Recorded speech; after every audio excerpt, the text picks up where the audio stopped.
We begin communicating early in life. And early in life, we discover that our message doesn't always come across. Then, when we get a little older, we go to communication school. Wait, no, that doesn't happen. We learn to communicate by trial and error. Mostly we get the hang of it. Except that once in a while, someone doesn't seem to get it. It turns out that there's a good deal more to effective communication than just saying and hearing the words. We'll map it out so you can see how communication works. Obviously, both the speaker and the listener have a brain. Before the speaker can move the message from his mouth, through the room, and over to the listener, it's a good idea for the speaker to move the message from his brain to his mouth. Now let's look at the listener. Most people think that we use our ears to listen. Actually, we hear with our ears, but true listening happens after the message moves from the ears to the brain where it gets processed. Communication has been achieved when what the speaker wanted to say, the intent, is what ends up in the listener's brain, the impact. But, as we all know, the intent doesn't always equal the impact.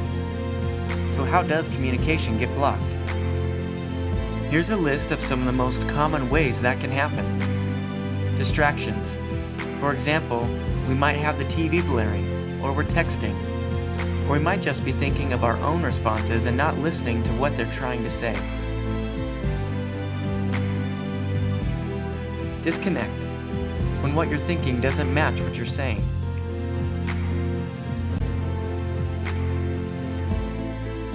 There's negative interpretation, which basically means that we assume we know what the other person is thinking, and it's negative.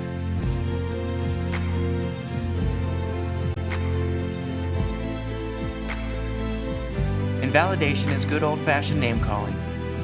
Let's be honest, it's not only grade school bullies that are guilty of blocking communication with this one. Escalation is when two people respond back and forth negatively with each other, with more and more intensity.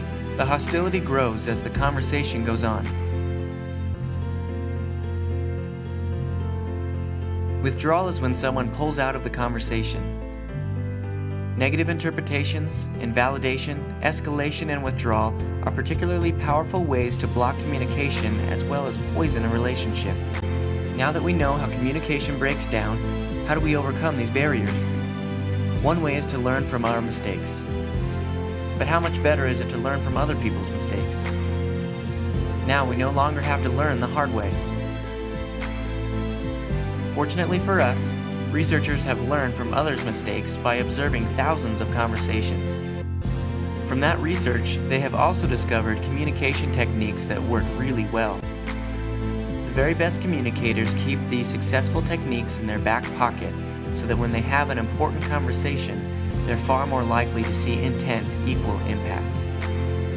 Here's your chance to learn those same powerful skills so you can break through the communication barriers when you really need to get your message across.